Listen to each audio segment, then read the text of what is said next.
So are you feeling like you're just pouring hours and hours into Instagram? Crafting those posts, trying everything, Mm. but the growth just isn't really matching the effort. Oh, yeah.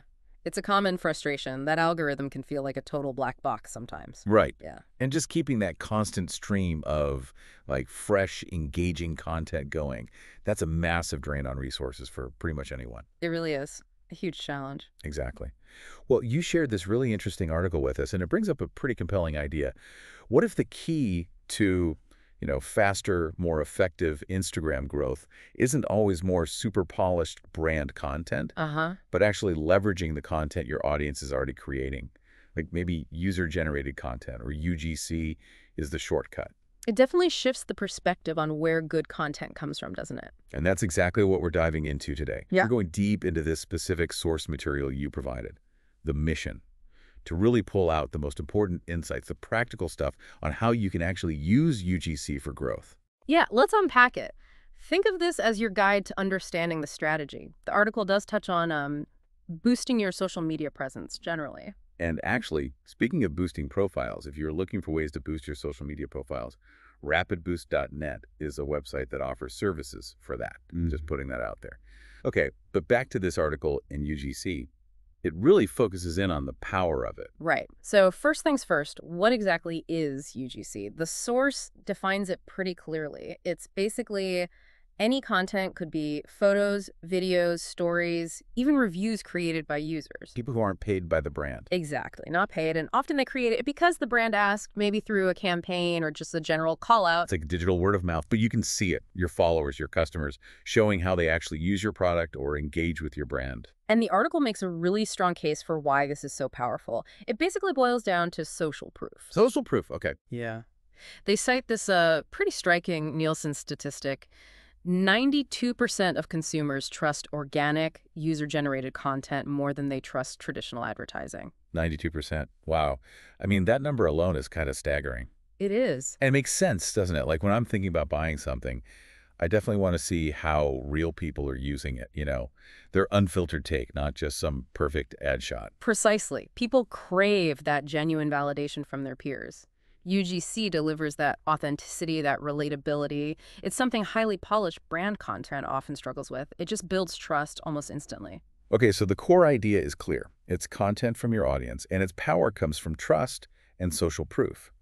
But how does this specifically help with fast Instagram growth? That's what the article suggests, right? Yeah, and one of the biggest points the source makes is how UGC can supercharge your engagement and reach. Okay, how so? Well, Instagram's algorithm loves interaction, likes, comments, shares, saves. The article points out that UGC often gets way more of this kind of engagement compared to standard branded posts. Probably because it feels more like a friend recommending something or just someone sharing what they genuinely like. Exactly. And then when you repost it or when users tag you, those actions signal to Instagram that your content is relevant. That can boost your visibility, maybe get you onto the Explore page, or just show up more in people's feeds. So it makes your page feel more alive, less like a billboard and more like a conversation. Right. It turns your profile into more of a dynamic community hub. Another huge point the article really stresses is the time and cost efficiency. Ah, yeah, that's a big one. Creating original, polished content takes serious resources, money, time. Totally. And UGC offers this amazing alternative. The source uses GoPro as a fantastic example. They pretty much built their entire Instagram strategy around UGC. Right, with the hashtag GoPro hashtag. Yeah. They essentially turned their massive global customer base, all these people out there having incredible adventures with their cameras, into their content creation team. So instead of funding tons of expensive photo shoots all over the world, they just tapped into what people were already making. It's incredibly efficient. And it gives you this constant stream of diverse content you might never think of yourself. The article also highlights something else. Featuring followers posts isn't just about getting content. It's about community. Exactly. It fosters community and loyalty. When you feature someone's photo or story, they feel seen, they feel recognized, like they're part of the brand's story. And that probably makes other people want to participate too, right? Precisely. It creates this positive feedback loop. Feature users, they feel loyal, they encourage others, you get more UGC, more users, build more loyalty. It becomes this self-sustaining growth engine. An engine that also provides, as the article mentions, tons of creative diversity. Your brand sees things one way, maybe, But your users show it from countless different angles and contexts. Keeps the feed fresh. Makes it relatable to a wider audience, too. Okay, so the benefits are really clear. More engagement, lower costs, stronger community, fresh ideas. That sounds great. But the source is also clear this isn't just about luck, hoping people post about you. No, definitely not. The article really emphasizes that you need a plan. A clear, repeatable process. You can't just repost stuff randomly now and then. You need to think about how you'll actually encourage people to create content. What incentives work? How do you make it easy? How do you showcase them properly? All of that. And the first step in planning, according to the source, is defining your goals. Like, what do you actually want this UGC to do for you? Is it about general awareness? Is it boosting engagement numbers, driving follower growth, getting social proof for a specific product? Right. Your goals shape everything else, the kind of content you ask for, the CTAs you use, the incentives that make sense. Then the article says you need to identify your potential contributors. Who in your audience is already kind of active, already posting things maybe related to your niche or brand? Yeah, understand who they are, what kind of content do they seem to enjoy creating naturally. You want to tailor your request to their strength. Makes sense. Don't ask for complex video edits if your audience mostly shares nice, simple photos. Keep it easy and natural for them. And speaking of easy, the source puts a lot of weight on having really clear calls to action. CTAs. You can't just assume people know what you want them to do. Absolutely not. The article stresses being explicit. Use clear, simple phrases. Share your photos using #OurCoolTag for a chance to be featured.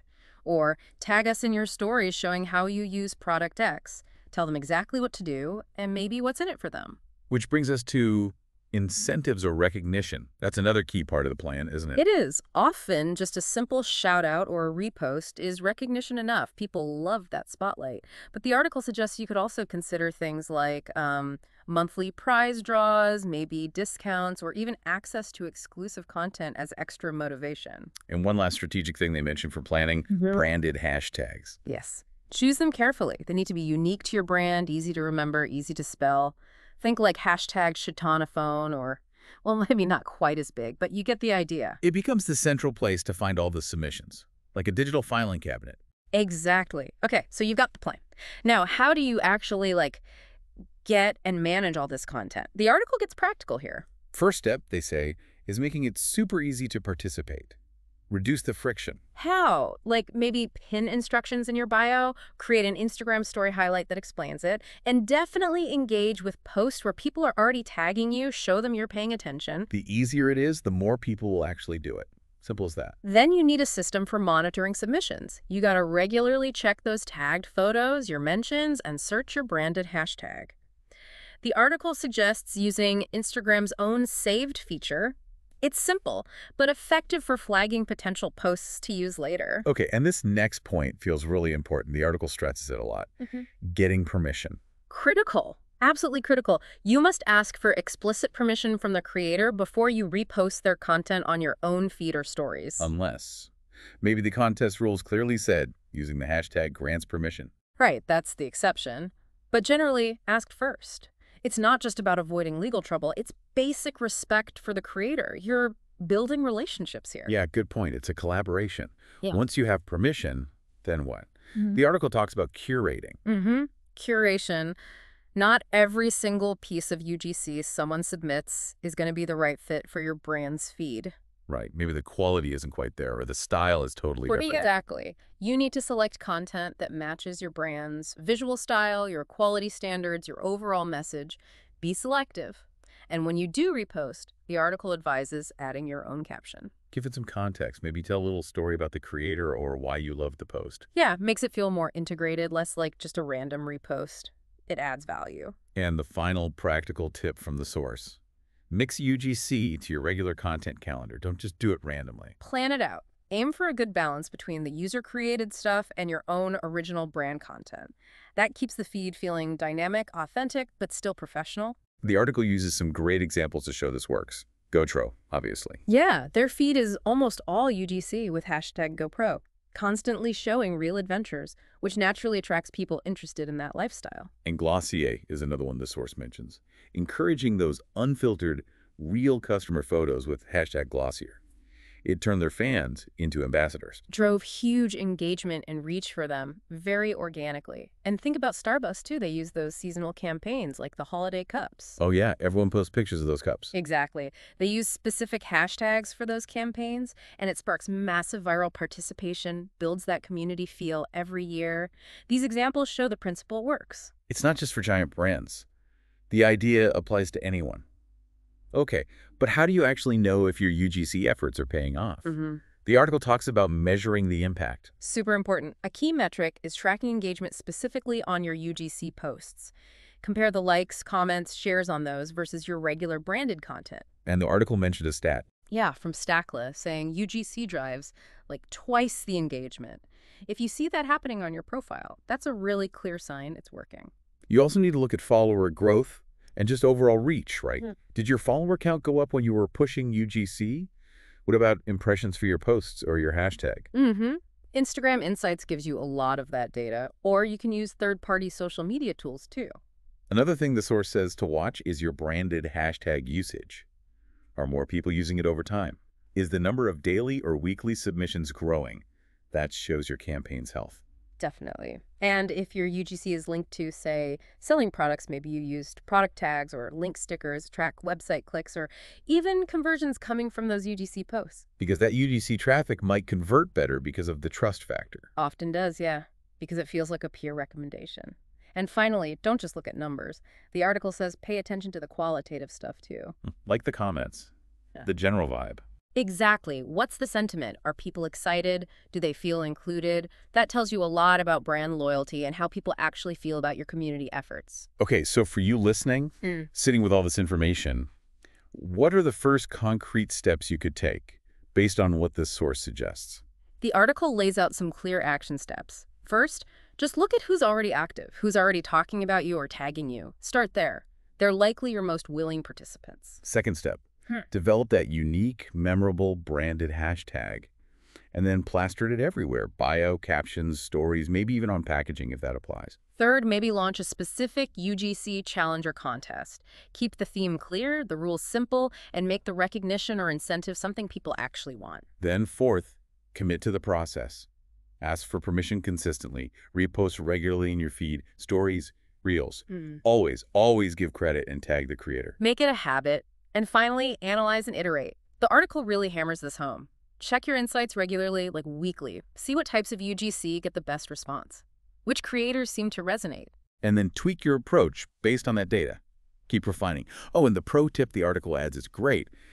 Make the whole process visible. Yeah, show people who you're featuring. Thank them publicly. Maybe share a bit about their story. That transparency encourages others because they see it's real, they see how it works, and they think, hey, maybe I could be next. Of course, it's not all easy. The article also warns about some common pitfalls, things to avoid. For sure. Like, number 1, only sharing UGC once in a blue moon. If you want it to be a real growth engine, the source says consistency is absolutely key. It can't just be a random tactic. Another big trap. Ignoring permissions or forgetting to credit creators. Huge mistake. It's disrespectful, looks bad, and could even land you in legal hot water. Build this on respect. And don't just repost anything, right? The source warns against neglecting your brand voice or visual cohesion. Yeah, curate carefully. If the UGC is really low quality or totally off-brand visually or message-wise, reposting it can actually dilute your brand identity instead of strengthening it. And the final pitfall. Overlooking the data. Just winging it without tracking anything. You can't prove it's working, you can't understand why it's working, and you definitely can't optimize it if you're not looking at the metrics, engagement, reach, hashtag use, all that stuff we talked about. User insights from the start. So pulling all these key takeaways from the article together, UGC really does seem like a genuinely powerful growth multiplier for Instagram. It's not just some buzzword. Right. It's a strategy that can lead to higher engagement, much richer and more authentic storytelling, and it makes your audience feel genuinely valued and seen. And with a bit of planning, getting that hashtag right, making it easy for people, recognizing them consistently, your own fans can become this amazing sort of always-on content engine. Drives sustainable growth. It's about maybe starting small, but being consistent and always measuring what's happening. Keep learning from it. The article calls UGC a secret weapon. And that brings up a really fascinating final thought, doesn't it?